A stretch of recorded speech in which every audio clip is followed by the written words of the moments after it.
डोंबिवलीतील एका गृहनिर्माण सोसायटीच्या पंचवार्षिक निवडणुकीदरम्यान झालेला गोंधळ हा केवळ स्थानिक वादाचा विषय नसून सहकार चळवळीच्या मूलभूत तत्वांना धक्का देणारा प्रकार आहे। सभासदांमधील मतभेद इतके चिघळले की परिस्थिती नियंत्रणात आणण्यासाठी पोलिसांना हस्तक्षेप करावा लागला। यावेळी पोलिसांनाही धक्काबुक्की झाल्याची घटना घडली, जी कायद्याच्या दृष्टीने गंभीर आहे। निवडणुका या लोकशाही पद्धतीने आणि शिस्तबद्ध वातावरणात होण्यासाठी असतात, मात्र अशा गोंधळामुळे समाजात चुकीचा संदेश जातो। महाराष्ट्र सहकारी गृहनिर्माण संस्था अधिनियम 1960 आणि सहकारी संस्था निवडणूक नियम 2014 नुसार सोसायटीच्या निवडणुका अधिकृत निवडणूक प्राधिकरणाच्या देखरेखीखाली निवडणूक अधिकाराद्वारे पार पाडणे आवश्यक आहे। या प्रक्रियेत सभासदांचा शिस्तबद्ध सहभाग अपेक्षित असतो। सभासदांनी परस्पर आदर ठेवणे, वाद टाळणे आणि नियमांचे पालन करणे ही जबाबदारी प्रत्येकाची आहे।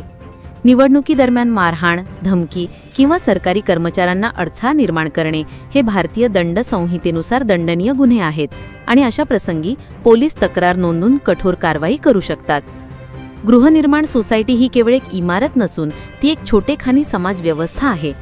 तिच्या सुरळीत कार्यासाठी विश्वास, पारदर्शकता आणि सहकार्य हे 3 आधारस्तंभ आवश्यक आहेत। विश्वासामुळे वाद निवडणुकीपूर्वीच चर्चेत सोडवता येतात, पारदर्शकतेमुळे गैरसमज कमी होतात, तर सहकार्यामुळे कोणताही निर्णय सोसायटीच्या हितासाठी होतो। हे तत्त्व पाळले तर निवडणूक हा विकासाचा मार्ग ठरतो, संघर्षाचा नव्हे। सार्वजनिक ठिकाणी गोंधळ घालणे, पोलिसांची गैरवर्तन करणे किंवा कायद्याचे उल्लंघन करणे यामुळे केवळ गुन्हेगारी कारवाईच नव्हे तर सोसायटीची प्रतिमाही मलिन होते। त्यामुळे वाद उद्भवल्यास तो सोसायटीच्या नियमांनुसार आणि कायदेशीर मार्गानेच सोडवला पाहिजे।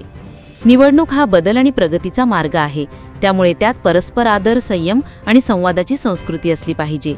अशा घटनांमधून जनजागृतीची गरज स्पष्ट होते। सोसायटी ही सर्वांची सामूहिक मालमत्ता आहे, त्यामुळे तिची प्रतिष्ठा राखणे ही प्रत्येक सदस्याची जबाबदारी आहे। वाद नको, संवाद हवा, सत्ता नको, सेवा हवी हा दृष्टिकोन स्वीकारला तरच आपली सोसायटी राहण्यालायक, प्रगतिशील आणि खरी सहकारी ठरेल।